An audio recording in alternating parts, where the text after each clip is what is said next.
दोस्तों, स्वागत करता हूं आपका आपकी यूट्यूब चैनल ट्यूटर पॉलिश पर। और हमेशा की तरह मैं आपका दोस्त और होस्ट प्रिवेश सिंह। दोस्तों, आज का जो वीडियो रहेगा वो कॉलेज वाले स्टूडेंट्स के लिए नहीं बल्कि स्कूल वाले स्टूडेंट्स के लिए रहेगा। तो बहुत दिनों से ऐसा मैं देख रहा हूं मेरे चैनल पर कि मेरी जो प्ले लिस्ट है उसमें कुछ लोग project report on Guru Nanak Dev का जो वीडियो है वो अभी देख रहे हैं। और ये एग्ज़ाम का पूरा सीज़न चल रहा है, जैसा कि आप जानते हैं 10-12 वाले स्टूडेंट्स। तो ऐसे सब्सक्राइबर्स जो 10-12 के हैं या जो नहीं भी हैं और 10-12 के स्टूडेंट्स को वो जानते हैं और एक अच्छे चैनल की, एक अच्छे कंटेंट की तलाश में हैं, तो आप रिकमेंड कर सकते हैं मेरा चैनल। और इसमें मैं आपके लिए आज का वीडियो में बताऊंगा जो हमारा हिस्ट्री सब्जेक्ट है क्लास 12th का, उसके चैप्टर के बारे में।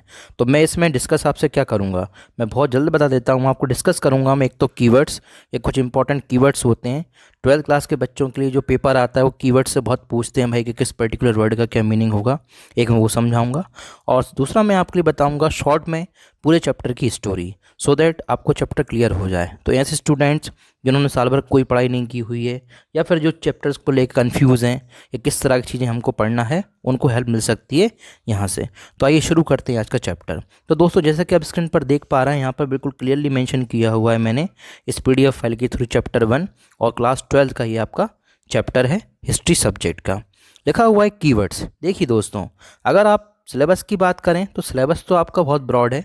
अगर आप लोग कमेंट करेंगे और 10-12 के बच्चे बोलते हैं कि और चीज़ें थोड़ी बताइए तो मैं डिटेल में जाऊंगा। अदरवाइज़ मैं इस वीडियो के बाद जो मेरा नॉर्मल चलता है कॉलेज का कंटेंट, मैं उसी फोकस करूंगा। तो कीवर्ड्स में पहला है सील।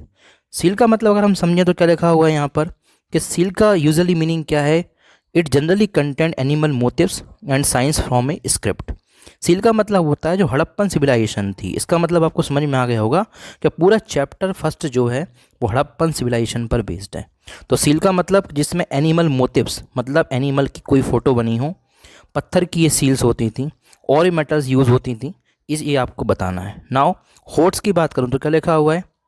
होर्ड्स का मतलब होता है metal objects and jewellery kept by people. तो होर्ड्स मतलब एक ऐसा मेटल का ऑब्जेक्ट, एक ऐसा धातु का ऑब्जेक्ट जिसमें लोग क्या करते थे, कंटेनर्स के अंदर अपनी ज्वेलरी रखते होंगे। और कौन से लोग थे? ये हड़प्पन पीपल थे। स्ट्रेटिग्राफी की बात करते हैं। स्ट्रेटिग्राफी मतलब क्या है दोस्तों कि जब हड़प्पन सिविलाइजेशन की खोज की गई, मतलब जब हड़प्पन सिविलाइजेशन के बारे में जानकारी निकाली गई बाय द वेरियस आर्कियोलॉजिस्ट, तो हिस्टोरिकल लेयर्स को लेकर डिस्कशन हुआ। इसको बोलते हैं स्टेरियो स्ट्रेटिग्राफी। मोटिव, मोटिव का मीनिंग जैसा कि मैंने आपको बताया कि नेम ऑफ एनिमल। मोटिव का मतलब क्या? Name of animal. तो ये चीज़ें जो मैं आपको बता रहा हूँ ये इंपॉर्टेंट क्यों है, थोड़ा सा ये भी समझ लेते हैं हम बहुत जल्द। आपका जो इस बार का डिज़ाइन किया हुआ है फाइनल पेपर जो आपका आएगा 12th हिस्ट्री का, उसमें दोस्तों कुछ 20 से लेके 21 आपके MCQs आएंगे। और इन MCQs में आपको ऐसे क्वेश्चंस मिल सकते हैं जो मेनली फ्रॉम चैप्टर 1 हो सकते हैं। Now let's move on. बात करते हैं प्रोटोशिवा। प्रोटोशिवा का आपके लिए सेपरेट हेडिंग भी दी हुई है आपकी NCERT बुक में। और अगर मैं यहाँ पर कीवर्ड की बात करूँ, प्रोटोशिवा का मतलब क्या है? एक ऐसी सील मिली हुई है जिसमें यौगिक पोस्चर में मतलब योग मुद्रा में एनिमल से घिरे हुए एक फ़ोटो बना हुआ है, जिसको आर्कियोलॉजिस्ट ने बोला है कि ये शिव की मूर्ति रही होगी। तो इससे हमको क्लियर इंडिकेशन मिलता है, डायरेक्शन मिलता है कि हड़प्पन सिविलाइजेशन के लोग शायद हिंदुज़म को फॉलो करते होंगे और वो डाइटीज़ को मतलब देवी देवताओं में भगवान शिव को मानते होंगे। सेकंड है हमारा लिंगा, यानी कि एक ऐसा पॉलिश स्टोन मतलब पॉलिश किया हुआ पत्थर मिला हुआ है जो गॉड शिवा का सिंबल के फॉर्म में यूज़ होता होगा और इसको शिवलिंग नाम दिया गया है बाय द आर्कियोलॉजिस्ट। शमन, art, culture, pictographs, the great वाथ ग्रेनरीज। तो दोस्तों ये बहुत सारे कीवर्ड्स हैं, मैंने कुछ आपको समझाया, कुछ मैं आपके लिए छोड़ रहा हूँ। तो आप इनको रीड करके इस PDF फाइल के थ्रू, अगर आपको PDF चाहिए तो आप बता सकते हैं। टेलीग्राम की लिंक मैं डिस्क्रिप्शन बॉक्स में दे दूंगा, तो आपको वहाँ से हेल्प मिल जाएगी। चलिए इसी के साथ आगे बढ़ते हैं दोस्तों और बात करते हैं story line of the chapter, यानी कि चैप्टर की स्टोरी क्या है। तो देखिए, जैसे कि आपको मैं शुरू में बता चुका हूँ कि chapter 1 is totally based on the Harappan civilisation, तो हम वही डिस्कस करेंगे। अगर हम चैप्टर की शुरुआत करें तो आपकी NCERT बुक जो कहती है वो क्या बोलती है? सबसे पहले ये बताती है कि archaeological evidences of the Harappan civilisation. मतलब क्या ऐसे एविडेंसेस हैं, क्या ऐसी आर्कियोलॉजिकल एविडेंसेस हैं जिससे हमको हड़प्पन सिविलाइजेशन के बारे में जानकारी मिलती है। अगर हम बात करूं आर्कियोलॉजिकल एविडेंस का मतलब क्या होता है? इसका मतलब होता है कि जो हिस्टोरियंस होते हैं, आप हिस्ट्री सब्जेक्ट पढ़ रहे हैं तो आपको पता होना चाहिए कि हिस्ट्री जो होती है वो 1 साल नहीं, 2 साल नहीं, बल्कि हज़ारों, 10-10 हज़ार, 1-1 लाख साल पुरानी हो सकती है। अब आपको ये भी पता होगा कि हिस्ट्री सब्जेक्ट जो है उसकी जानकारी हमको कहाँ से मिलती है? इसकी जानकारी मिलती है हमको सोर्सेज से। सोर्सेज कौन से? जैसे ज़मीन से कुछ चीज़ निकाली, वो सोर्स हो गया। इसके अलावा कुछ दीवारों पे बनी हुई चीज़ें, उनसे वो सोर्स हो गया, जिसको आप इंस्क्रिप्शंस बोल सकते हैं। तो इन सबको काउंट करके कहा जाता है आर्कियोलॉजिकल एविडेंसेस। तो इंस्क्रिप्शंस, स्कल्पचर्स, रॉक पिलर्स, ये सारे के सारे आर्कियोलॉजिकल एविडेंसेस में आएंगे या आर्कियोलॉजिकल सोर्सेज में आएंगे। तो आपके लिए यहाँ से क्वेश्चन कई बार पूछा हुआ है CBSE, chances are very high कि शायद इस बार भी वो आपसे पूछ ले, तो आपको थोड़ा सा इसके बारे में पता होना चाहिए। तो मैंने यहाँ पॉइंट वाइज आपके लिए चीज़ों को थोड़ा समझाने की कोशिश किया हुआ हूँ। तो जैसे लिखा हुआ है फर्स्ट पॉइंट कि हड़प्पन सिविलाइजेशन को इंडस वैली सिविलाइजेशन कहते हैं। तो आपकी आंसर राइटिंग जब आप करेंगे, मतलब जब आप इस पर्टिकुलर क्वेश्चन से जो आंसर लिखेंगे पेपर में, तो आप क्या लिख सकते हैं यहाँ पर फर्स्ट पॉइंट कि हड़प्पन सिविलाइजेशन ही क्या है? इंडस वैली सिविलाइजेशन है। तो don't be confused about this, don't be bother about this कि भैया सिविलाइजेशन अलग अलग है। The civilisation is dated. अब डेट क्या दी हुई आर्कियोलॉजिस्ट ने? एनसीईआरटी जो डिस्कस करता है वो ये बोलता है कि जो हड़प्पन सिविलाइजेशन की डेट है ये कुछ 2600 बीसी पुरानी रही होगी से लेकर 1900 तक, ये आप ध्यान रखिएगा। तो ये इसकी डेट है। अब ओल्डेस्ट सिविलाइजेशन ऑफ इंडिया है ये, मतलब ऐसा माना जाता है कि अभी तक की सिविलाइजेशन सबसे पुरानी हड़प्पन सिविलाइजेशन है। इसके पहले के रेफरेंसेस हमको हिस्ट्री में नहीं मिलते कि लोग रहते होंगे इंडिया में, लेकिन ये इसके रेफरेंसेस हमको मिले हुए हैं। अगर हम बात करें कि कौन कौन से ऐसे आर्कियोलॉजिकल एविडेंसेस मतलब सोर्सेस मिले हुए हैं, तो हाउसेस मिले हुए हैं बहुत बड़े हद तक।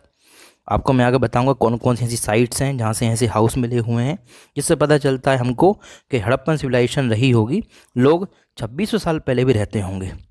अब आप कहोगे, कुछ लोगों के मन में शायद डाउट आ रहा होगा, जैसे मैं स्टूडेंट्स को पढ़ाता हूँ तो उनके मन में भी कई बार डाउट आता है कि ये जो ईयर है, इस ईयर से हम क्या चीज़ों को समझें।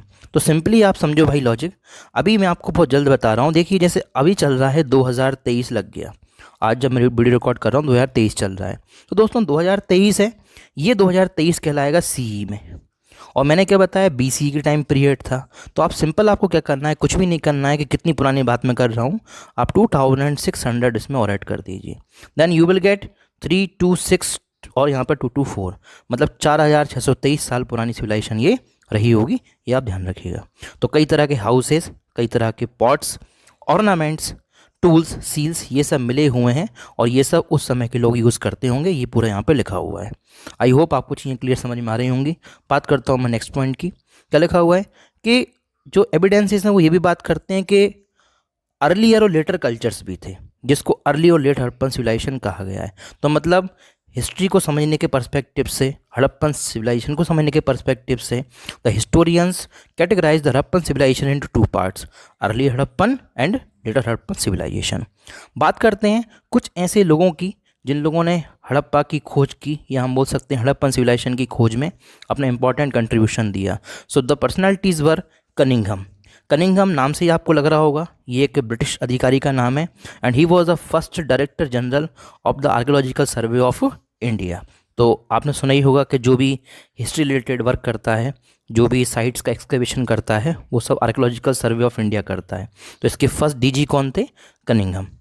ये ध्यान रखिएगा आप। इनने ही जिम्मेदारी संभाली थी कि आर्कियोलॉजिकल एक्सकवेशन हम इंडिया में करवाएंगे और ये पता करेंगे कि ये साइट्स कौन कौन सी हैं, कहाँ कहाँ हैं। दोस्तों अगर आप एनसीईआरटी बुक को समझोगे तो आपको बहुत कुछ पता चल जाएगा, लेकिन मैंने इसका शॉर्ट आपको यहाँ पे बता रहा हूँ। कनिंघम जो थे, उनको हड़प्पन सिविलाइजेशन के बारे में बहुत कुछ पता नहीं था और वो ये बस ये सोचते थे कि गंगा वैली किनारे कौन सी ऐसी पहली सिटी रही होगी जो जिसमें लोग रहते होंगे। तो ऐसा करके उनके दिमाग में ये ख्याल आया होगा। उसके बाद उन्होंने कई इंडियंस आर्कियोलॉजिस्ट की और आप बोल सकते हैं हिस्टोरियंस की हेल्प ली, and these were Dayaram Sahni, Rakhaldas Banerjee, ऐसे ही जॉन मार्शल थे। तो ये कुछ इंपॉर्टेंट आर्कियोलॉजिस्ट हैं जो डिस्कवरी ऑफ हड़प्पन सिविलाइजेशन के लिए जाने जाते हैं। अगर मैं बात करूं आपसे, हड़प्पन सिविलाइजेशन जो है ये इतनी बड़ी सिविलाइजेशन थी कि आज इंडिया जो है, केवल इस इंडिया में नहीं बल्कि आज का जो पाकिस्तान की टेरिटरी है वहाँ तक आपको हड़प्पन सिविलाइजेशन के एरियाज मिल जाएंगे। बात करता हूँ इंडिया की, बात करें तो कई तरह के हड़प्पन सेटलमेंट मतलब हड़प्पन सिविलाइजेशन के सोर्सेज जगहें मिली हुई हैं। जैसे पंजाब है, हरियाणा है, यहाँ के ऐसे कई गांव हैं जहाँ से जो चीज़ें मिली हुई हैं उनको जब कार्बन डेटिंग के थ्रू, जिसको आप C14 टेक्निक बोलते हैं। हिस्ट्री में अगर किसी भी चीज़ की डेट पता करनी हो C14 टेक्निक यूज़ होती है। तो उस टाइम पर पता किया कि ये पंजाब हरियाणा की साइट्स रही होंगी। तो कुछ शहरों के नाम मैं बात कर लेता हूँ, जैसे कि यहाँ पे लिखा हुआ है आपके लिए, कालीबंगन, लोथल, धौलावीरा, राखीगढ़ी, बनावली।